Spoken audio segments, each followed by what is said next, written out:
so we can have a robust discussion following our presentation.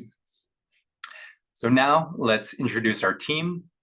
My name is David Garcia, and now I'd like to introduce our panelists.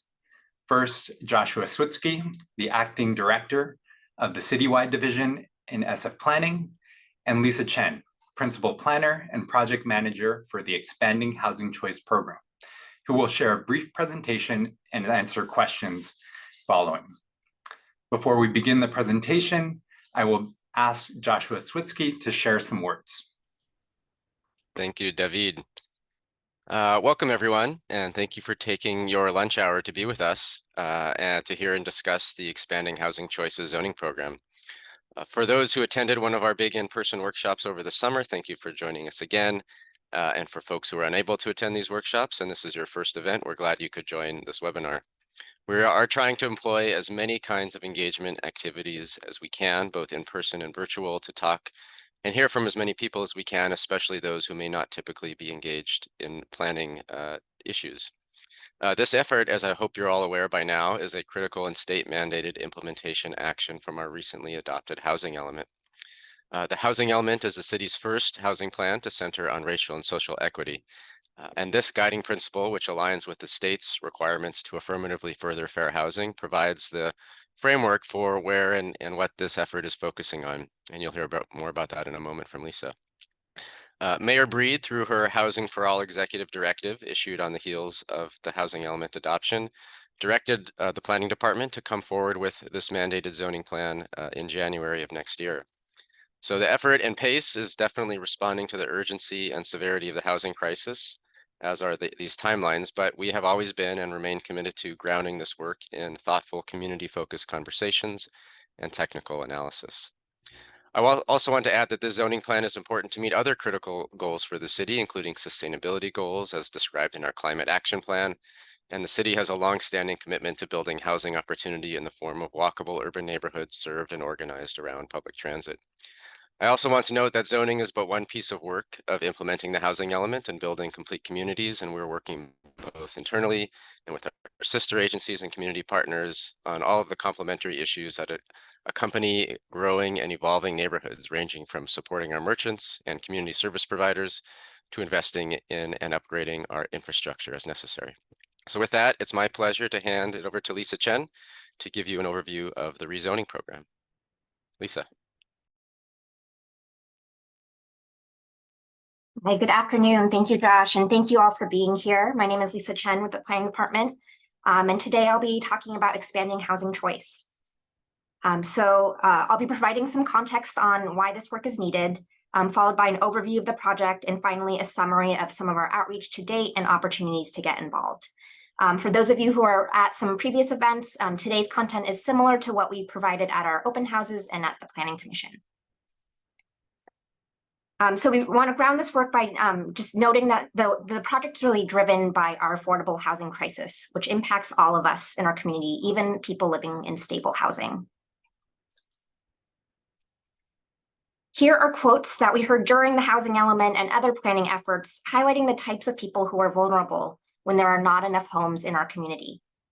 We've heard from seniors worried about housing costs and making it up and down their stairs, families who can't find enough space as they grow, people with disabilities who have difficulty finding appropriate housing and the services they need, young adults who are finding it nearly impossible to stay and build their lives here, middle-income residents who are leaving the city in ever greater numbers, and local workers, teachers, bus drivers, restaurant workers, nonprofit employees, and others who run the city and who deserve the chance to live here too. Lisa, I just want to make sure that I think the slides aren't moving on the screen. They aren't moving. Okay. What slide can you see now? It's still on the panelists. Okay. Oh, thank you so much. Okay. Can people see it now? Yes. Okay. Apologies for that technical difficulty. We want to just remind people it hasn't always been this way. So in the city and across the state, the cost of housing has skyrocketed in recent decades, as we have not built enough housing to meet our needs. In San Francisco, Home prices have doubled in the past decade and tripled over the past 20 years. To help reverse this trend, we need to add more housing of all types, but especially multi-unit homes like apartments, fourplexes, and accessory dwelling units, all of which tend to be more affordable than single-family homes. For example, the current median price of a condo in a multi-unit building is about 1/3 less than the price of a single-family home. And to bring this down to a neighborhood level, here's an example from the outer Sunset. In the Sunset, 40% of renters are rent burden, meaning they pay more than 1/3 of their income on housing.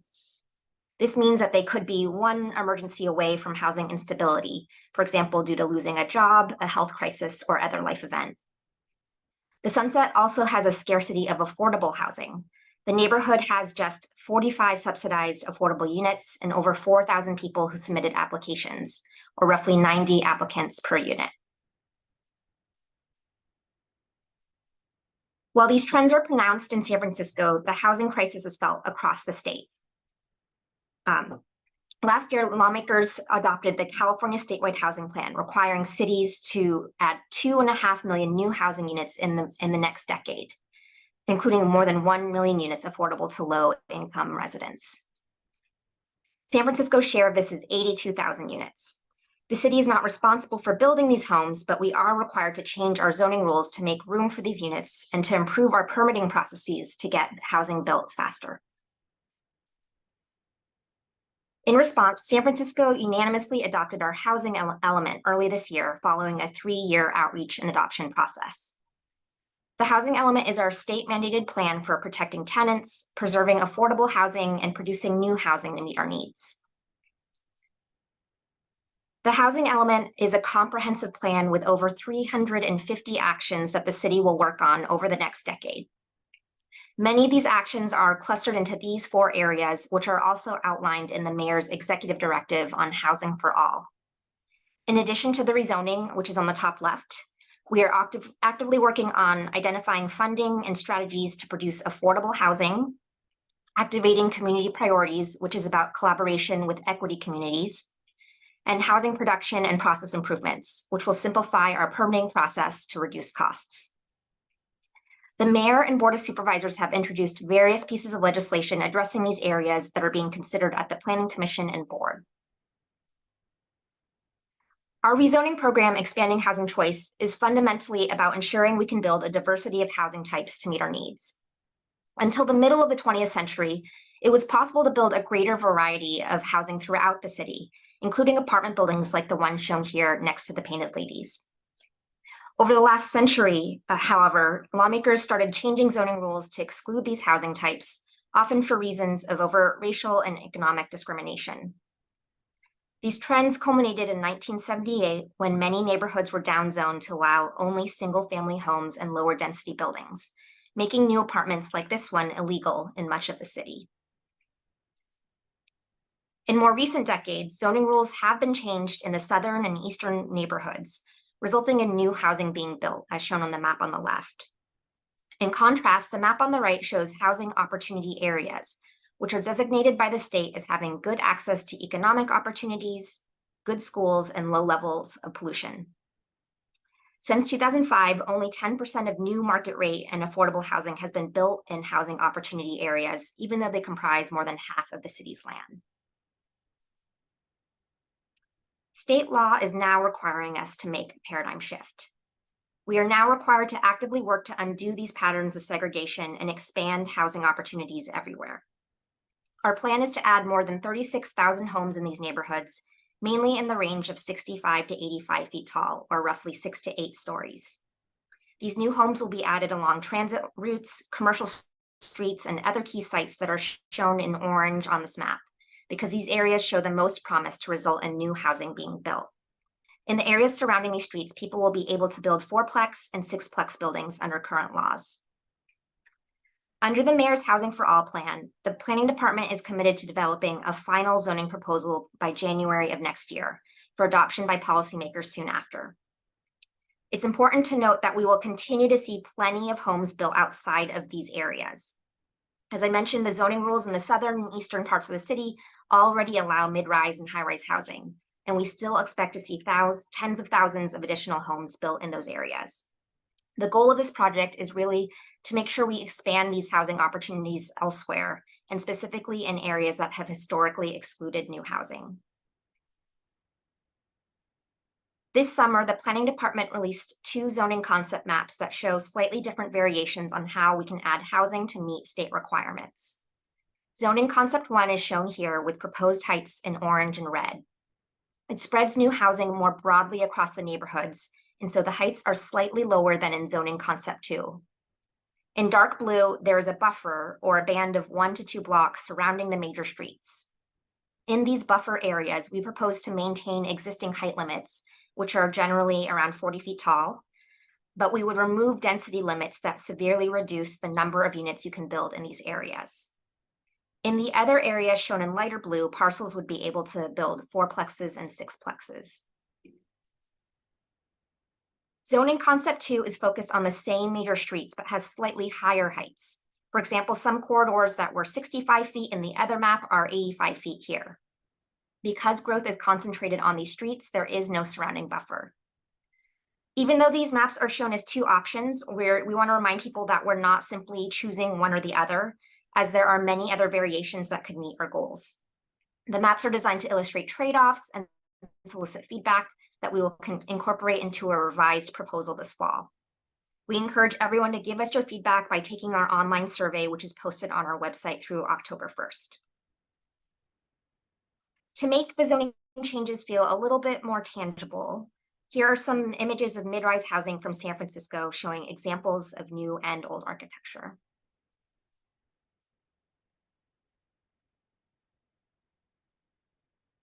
You may be wondering what would happen if we failed to adopt the rezoning. For the first time, cities and counties are subject to strict penalties if we don't act in good faith to implement the housing element.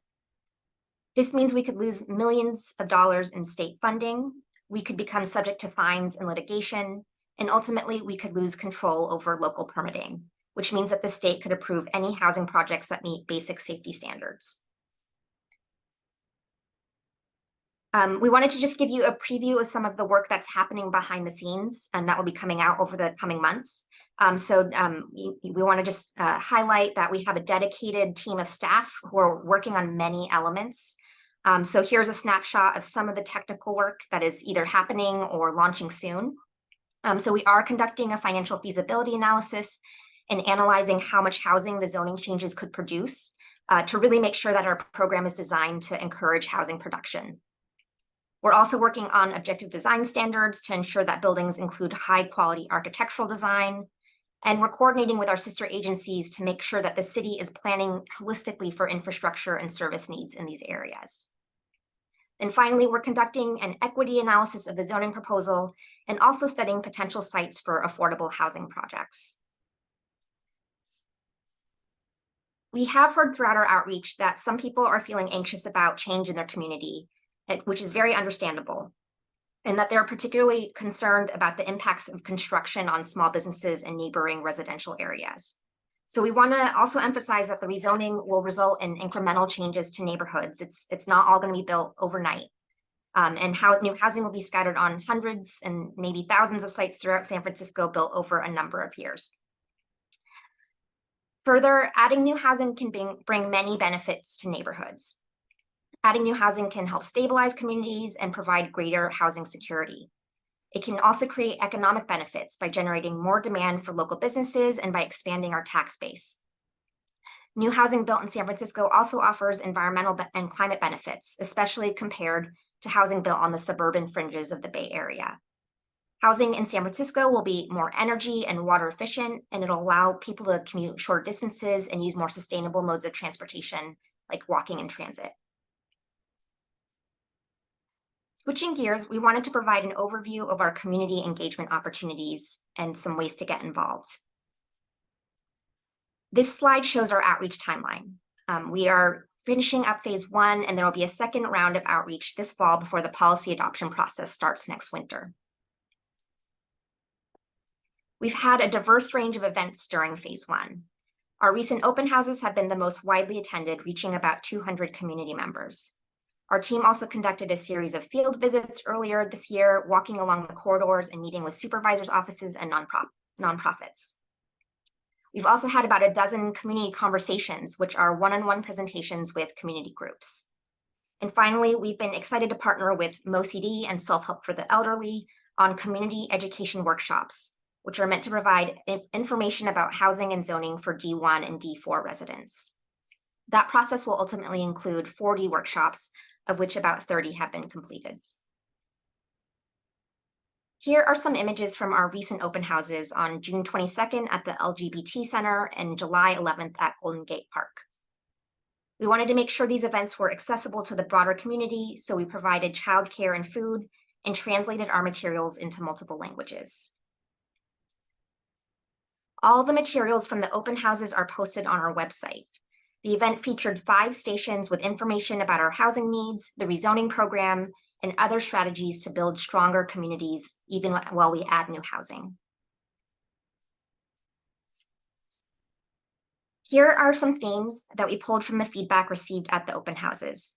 So overall, there was a strong recognition of our affordable housing needs and a desire to protect vulnerable tenants and businesses. Not surprisingly, there was mixed receptivity for greater heights and density, with some attendees wanting us to add even more housing and including in new locations, and others expressing concern about changing the predominantly low density character. We also received feedback about our need to improve our permitting process and comments about infrastructure and service needs as we add new housing. And finally, we did hear about the existing cultural assets in these neighborhoods that people cherish and want to see preserved and enhanced. Throughout the rest of phase 1, we're continuing to gather feedback on the 2 zoning concept maps. We're hosting focus groups targeting equity populations, such as seniors, families, renters, and others. And as we've already mentioned, we have our online survey on the website, which will be live through October 1st. In phase 2, later this fall, we will release another draft zoning proposal informed by community feedback. And we'll have other events, including additional open houses in November. We encourage everyone to visit our website and sign up for an email list if you haven't already, so you can get project updates. Here are some other ways that community groups in particular can get involved. So in October, we will be hosting office hours where community groups can meet one-on-one with our team to discuss the rezoning.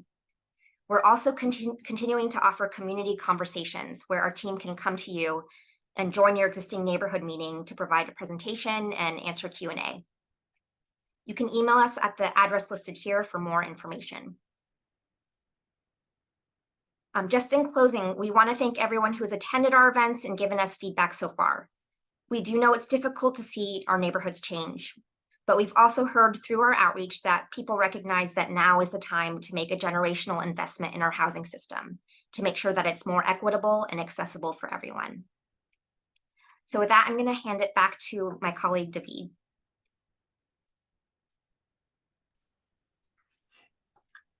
Thank you for your presentation, Lisa.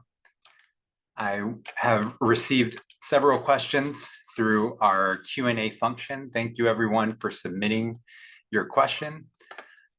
We will begin with a question from or a comment that we have received from different community members, and we'll open up the question a little bit to respond to some other questions as well.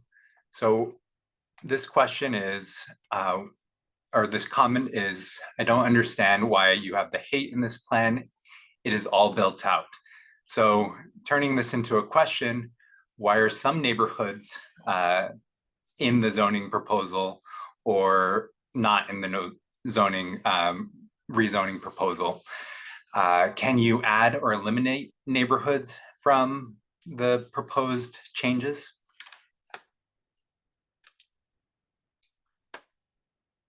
Or I can start the question, and then Josh, feel free to chime in as well.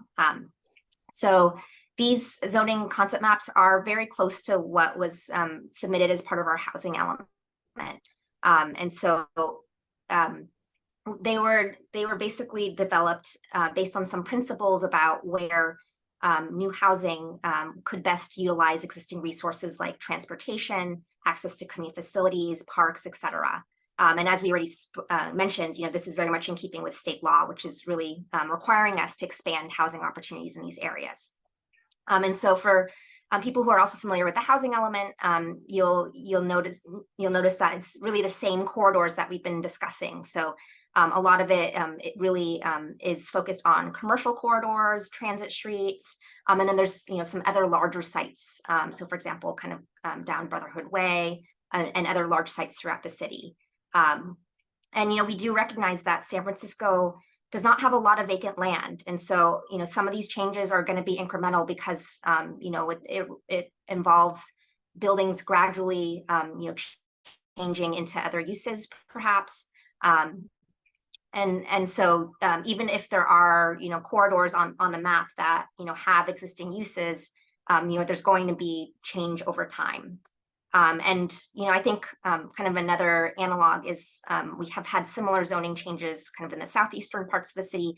A lot of it is also kind of this mid-rise development on corridors, and it kind of leads to this kind of very, very diverse urban fabric, right? So if you think of a place like Hayes Valley, for example, or in the Mission or on other commercial corridors, there's a mix of new and old buildings, and it's just kind of part of what makes our communities great, is to see that diversity of uses.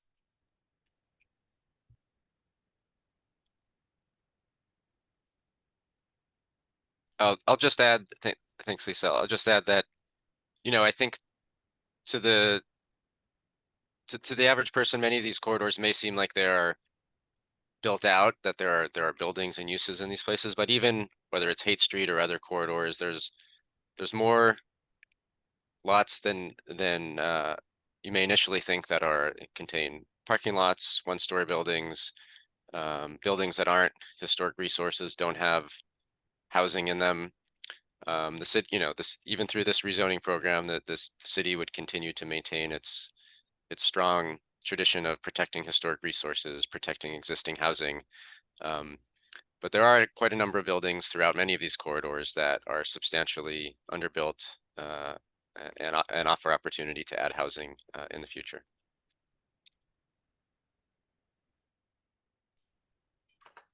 Our next question is there a plan on implementing ministerial permit review for all the projects that meet zoning regulations? I'll take a stab at this one. So the city does have some state mandated obligations under state law to provide for ministerial approval. And for those who don't know what ministerial approval means, it generally means, another term would be by right, meaning that it basically is the city has to approve the project, and it gets an expedited process and does not have to go through its own separate individual CEQA environmental review process. So basically, if the zoning allows it, the city has to approve it. And so, yeah, so we do have some obligations under state law to provide for that process for a certain share and category of projects. Generally, the state requires us to allow any sites that have at least 20% lower income housing on site to be ministerially approved. And so that is not necessarily all projects. It's a share of projects. It is our goal to provide for ministerial on potentially a greater share. One of the action items in the housing element was to explore the adoption of what's called a housing sustainability district, which is another program created by the state that we've implemented elsewhere in the city that provides for a streamlined approval for projects that perform in certain ways and meet certain criteria. And so we're exploring all these opportunities. The goal is to basically ensure that proposals that meet the zoning as it's laid out are can move forward, so that we can see the housing be built and ensure that the deliberations over the policy come through the zoning, through deliberating on the zoning plan and not on each individual building by building over time.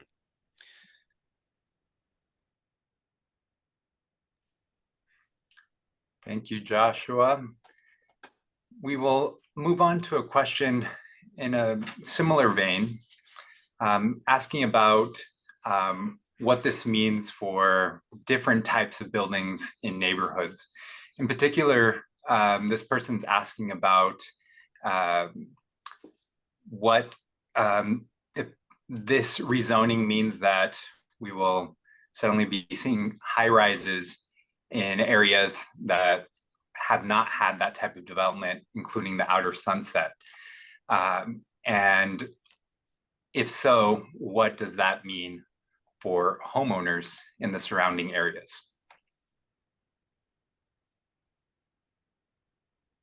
It's a, it's a good question. I think, I think through a lot of our outreach, we've had a lot of people just really grappling with just seeing the physical character of their neighborhood change. And so, that's why we've really tried to include a lot of images showing these buildings throughout San Francisco. As I already mentioned, our laws for many years actually did allow mid-rise and taller buildings in these same neighborhoods. And so, for example, on Clement Street, there's like an 8-story building, I believe, that was built before our existing height rules that people may not even notice that these buildings are already in the fabric of these neighborhoods.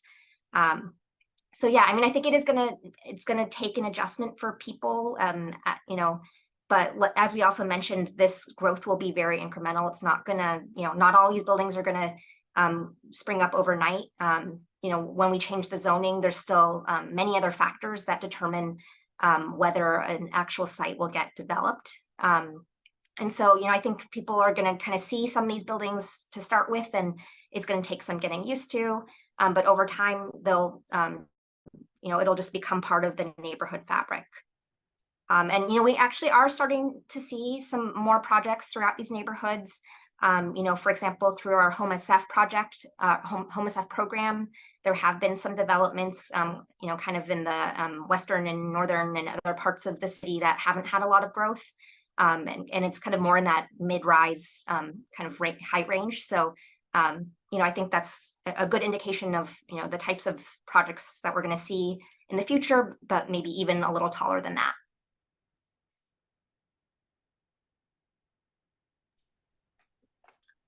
Thank you, Lisa.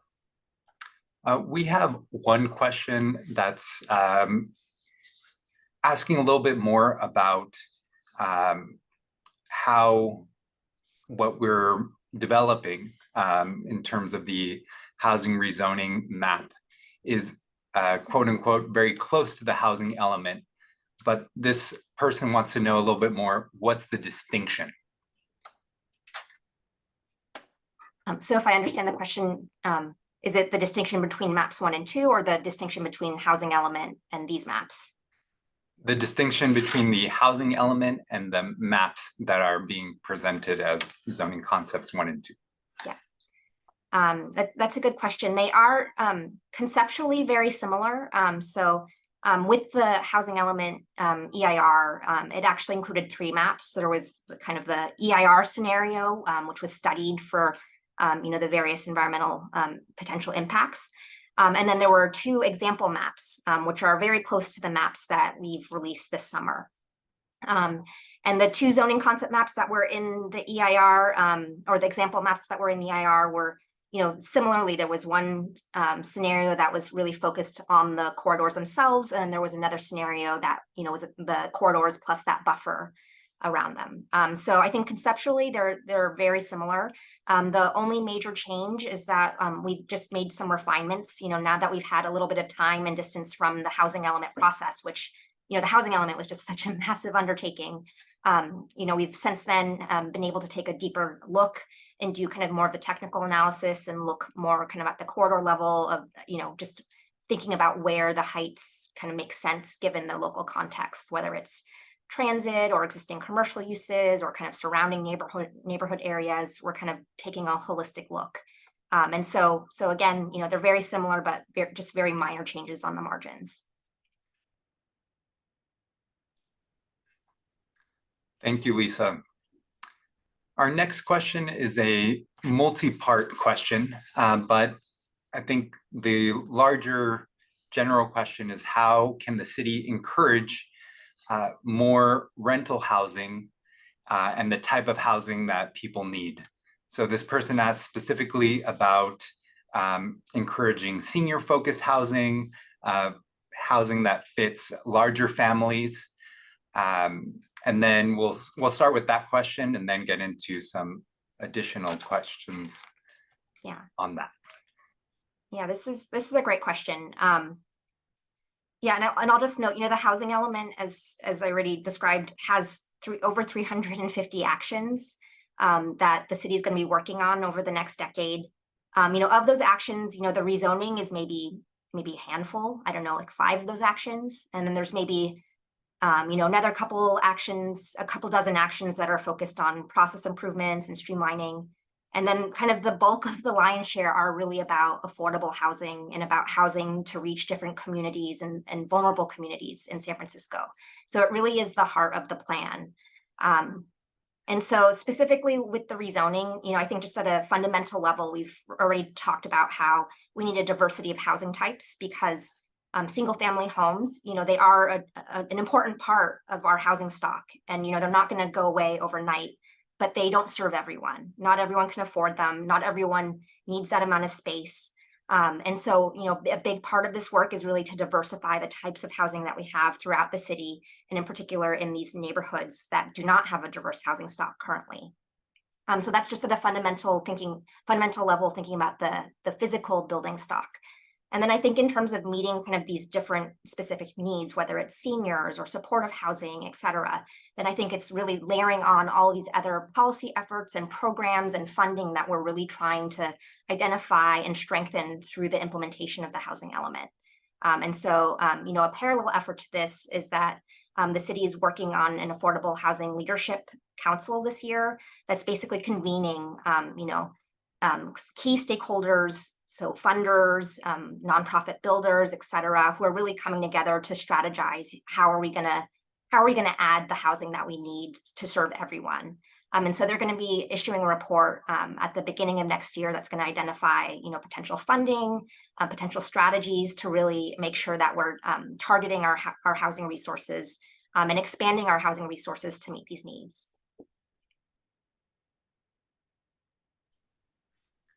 Thank you, Lisa.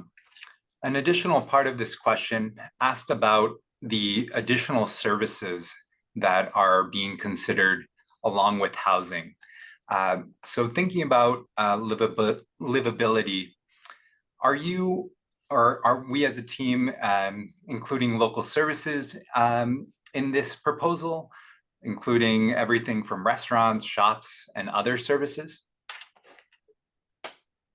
Yeah, it's another great question. I think for people who have followed planning efforts in the past, particularly our area plans, sometimes those include rather detailed, implementation programs or, policies that are really geared at some of the kind of, not just the physical aspects of the neighborhood, but really kind of that layer of people. So the services we need, the businesses, how we really make these vibrant communities. And so we're trying to do what we can through this effort, knowing that it is different because it is a much bigger geography and the timeline is very fast. But we are, working closely with our sister agencies. So we've been working with OEWD to talk about, how we can really support businesses and ensure economic development in these areas. We've been working with MoCD. They're thinking about how, we can add affordable housing to these areas. So we're really, trying to bring in our agencies, our sister agencies, so we can think holistically about the needs in these areas. And then also we do want to recognize that these are areas that are designated by the state as having a lot of opportunities already. So they already do have, good schools, for example, and many of them have, great access to parks and other services. And it's, not universal. There's certainly in any neighborhood, you could probably point to areas where we can see improvement or there may need to be expansion in order to accommodate growth. But in general, these neighborhoods already do have a lot of assets that we can build on. Yeah, and I will also say that, we are also leveraging some community planning that has already happened. So one example is the Sunset District Blueprint, which did this needs assessment of, kind of the services in the area. And so we're also looking at that through the rezoning. So for example, if there are certain services that were identified as a priority, we can look at our zoning that we're putting in place and making sure that it allows the use, that it incentivizes it to the extent it can, and so on. And so we would love to see kind of more of those kind of community-led efforts going on in the future. Thank you, Lisa. Our next question is on the topic of office to residential conversions. So we have a question if this has been considered in the rezoning plan to support our housing needs. Sure, I'll take that one. Thanks, David. So certainly, as everyone knows, the office market is at a high vacancy point right now, as it is across the country. And the city, along with pretty much every other major city in North America, has been doing what it can to make it easier to convert office buildings to residential. The city adopted legislation a couple months ago, focused primarily on the downtown and adjacent areas to make it easier through the zoning to remove some of the barriers to convert existing buildings. And so we sort of have done what we can on that front. As you know, most of the office space in the city is concentrated downtown and adjacent areas. And so the neighborhoods that we're looking at don't have a lot of office space to speak of in terms of opportunities for conversion. I would also note that that while we're pursuing office to residential conversion as a policy, we don't necessarily, it is it's a sort of a physically and economically challenging prospect for any individual building. So it's not a panacea, but we're certainly encouraging it to happen.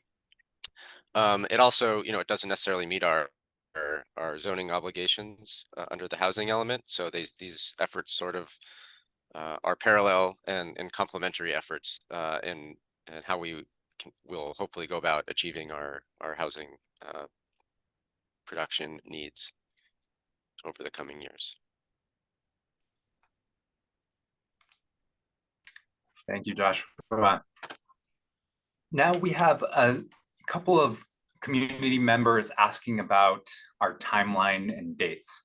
So we have a question about specific deadlines coming up to demonstrate that we are showing our commitment and building out housing, and also kind of bigger picture, what is the timeline for us moving further? So either Lisa or Joshua, if you'd like to speak on kind of what are some of these key deadlines coming up over this 8-year period of the housing element implementation that we have top of mind as a team and a city.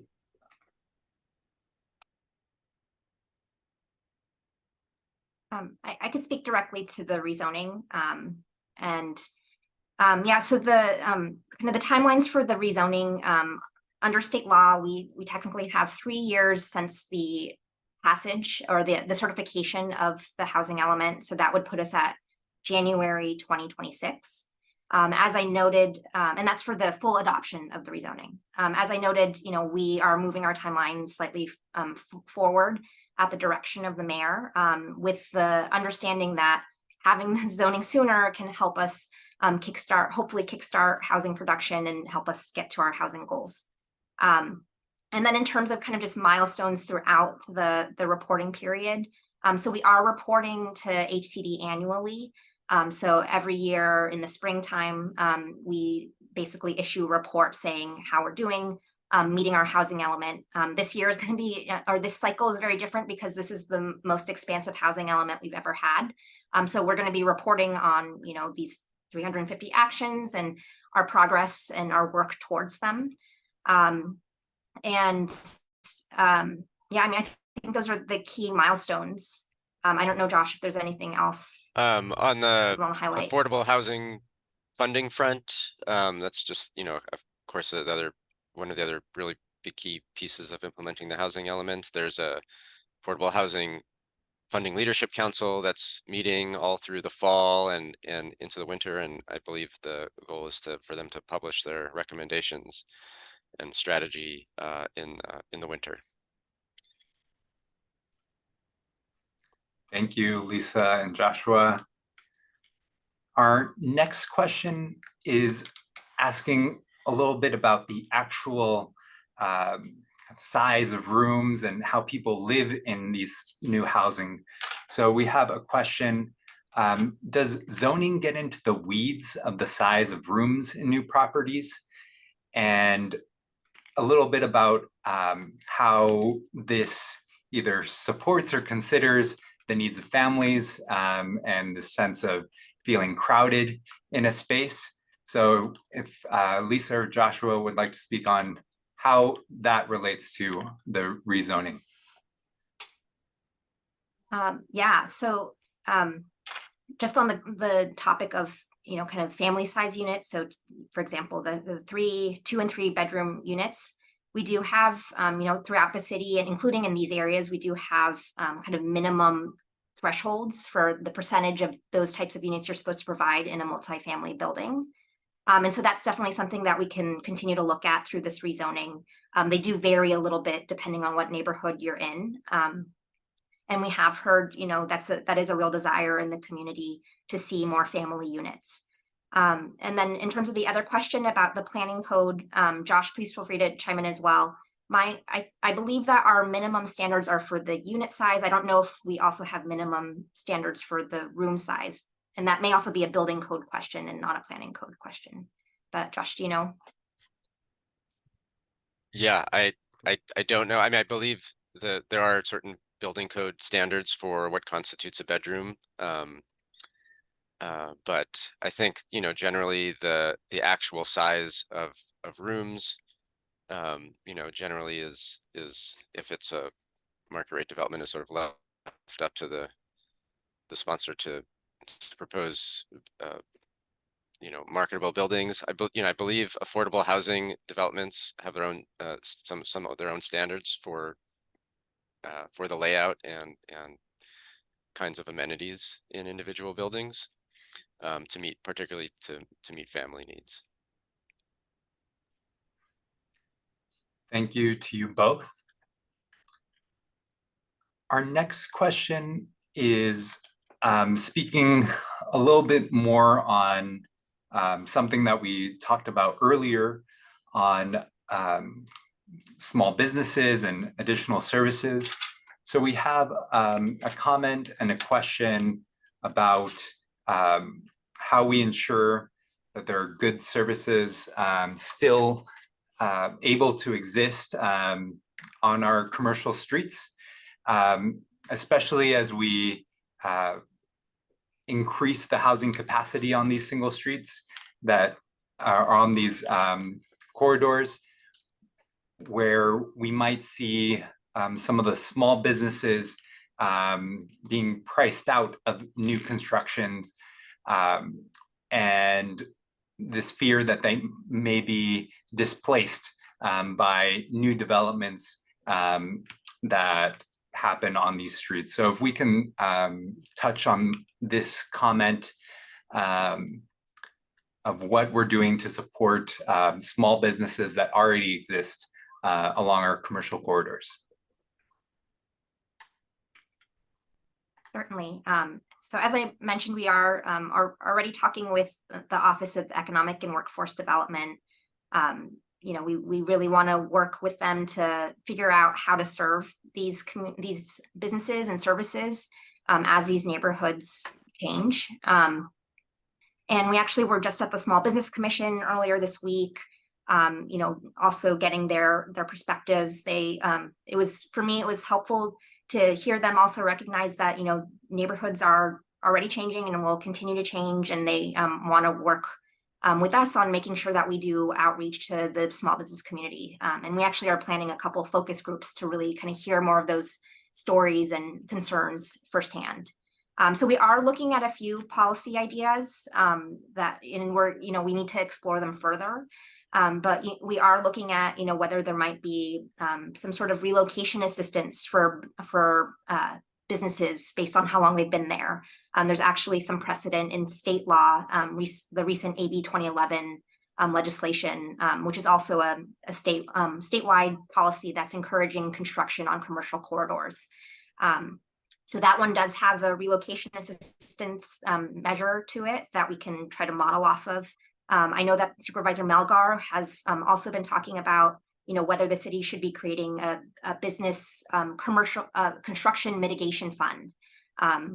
Not only for businesses that are being, potentially displaced, but neighboring businesses that may feel like they're going to be impacted by some of this housing construction. And so, we're talking with them about that. And there's a study that's happening at the Budget and Legislative Analyst Office to study the cost of such a program. But, something we also heard from talking to our colleagues at OEWD is that there are services already to support small businesses, and some of it is just getting the word out there so that the businesses know, and that they're not coming too late. They're not coming when they're already in a crisis mode, or their lease is going to run out, but so that they have time to work with the city, and the city can also in some cases work with them and with the property owner or the developer to try to figure out a solution.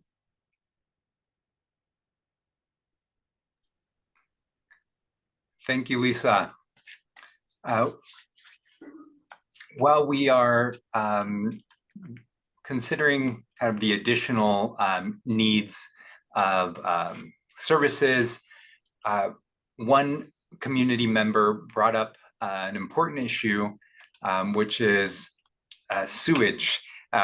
We know this is an essential service that we are considering as a city, and so this person wants to know if and how this whole initiative is considering the waste management equity issues and ensuring that this burden of whether it's additional density or kind of our kind of use of sewage doesn't kind of overcome the system and doesn't take on kind of additional needs of regional sewage and waste management. Sure, I'll take a stab at that one. So a couple things.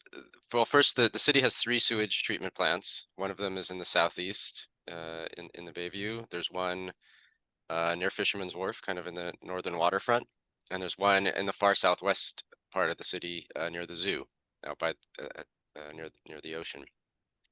So most of the growth that we're talking about, the additional housing growth that we're talking about through this plan would primarily be served by the Ocean Beach plant, and then as well as the northern waterfront plant, with probably a much smaller amount directed towards the southeast. So this rezoning shouldn't be substantially adding to the sewage burden that's going to the southeast part of the city. So that's an important point. The environmental impact report for the housing element itself did do an extensive look at the capacity of those facilities, including the southwest facility near the beach, and did find that with just some modest upgrades over time, that it could handle the capacity increase from the anticipated growth that would happen over the coming decades. And the SFPUC, which runs our sewage facilities, is very well aware of the projections and the anticipated growth in these neighborhoods, and is planning accordingly. The last thing I'll say is about the Southeast Treatment Plant. If you're not aware, the SFPUC is currently investing a tremendous amount of money. I believe it's close to $2 billion. I think it's the largest public infrastructure project the city has ever undertaken currently at the Southeast Treatment Facility. I got a tour of it recently. It's an incredibly impressive project that is investing a lot in that facility to not just upgrade it and modernize it, but hopefully reduce some of the impacts on that community and the surrounding neighborhood in terms of odors and other impacts. So hopefully that also helps address some of the concerns.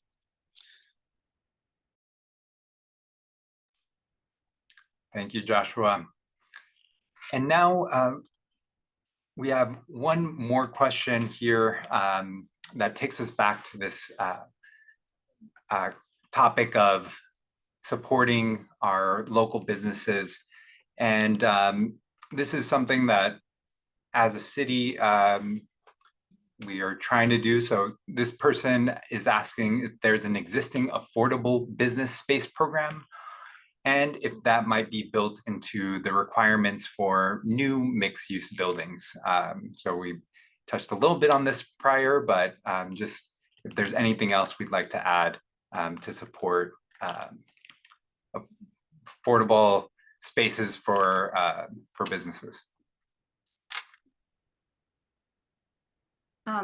Yeah, and another great question. You know, we're under state law, there's more limitations around what we can do with requiring rents, particularly below market rents for commercial uses. You know, we do have, you know, policies that allow us to, you know, require BMRs below market rates for residential, but for commercial, you know, the state law actually doesn't allow us to require it, but we are looking at, you know, incentivizing it through the rezoning. So, you know, we have some precedent elsewhere in the city. You know, for example, in SOMA, we have some zoning incentives to allow below market rate space for industrial and arts uses. And so it's something that we definitely want to look at here. But yeah, I don't know. I don't know if we have. Well, and the other thing I would know is we do have a legacy business program that people are probably somewhat familiar with. And I think there may be some provisions there around kind of supporting those businesses, you know, for example, if there's rent increases and such. So it's, you know, not necessarily like a requirement that we can enact, you know, requiring affordable spaces, but we can kind of layer on other programs and incentives. Thank you, Lisa. And I think we're nearing time, but as a final question, also going back to the need for supporting services and our most essential services of providing water. If very briefly, Joshua, perhaps you'd like to take this, or Lisa, to speak on if there is sufficient water for the additional units that are considered under the rezoning. I'll take this one. The short answer is yes. So rest assured the SFPUC's projections are that there's plenty of water to accommodate this number of additional housing units. This housing growth in and of itself wouldn't be particularly meaningful in the overall amount of water usage served by the SFPUC and the standard water efficiency measures that are already being planned and additional water supply that's already being planned would be sufficient to accommodate it. In multiple drought events, again, this additional housing isn't the make or break on whether there is going to be rationing or water, and certainly providing housing for people in San Francisco in a very water efficient multifamily housing units is dramatically more water efficient than other options in terms of housing people in the region in lower density single family homes in more suburban locations. And so I think this is certainly a water responsible approach to housing. Thank you. So with that, I know we're a little bit over time. So we just like to thank everyone. Thank you to Lisa, Joshua for the presentation and answering our questions, and to all of the community members and all of these really deep and thoughtful questions that you all shared with us in the Q&A. If you felt that your question was not answered or would like to submit another question that we weren't able to answer today, please note our email address, which is sf.housing.choice@sfgov.org, and we'll be in touch with you to answer your question directly. Also, feel free to join us at our other events that you can learn more about at our website that's listed here as well. And we look forward to continuing to engage with you all at different in-person and online events. As you might see in the chat, we also have links to our survey and additional educational information that might also provide more information for you. So thanks everyone for your time. Have a great rest of your day. We look forward to seeing you again. Thanks everyone.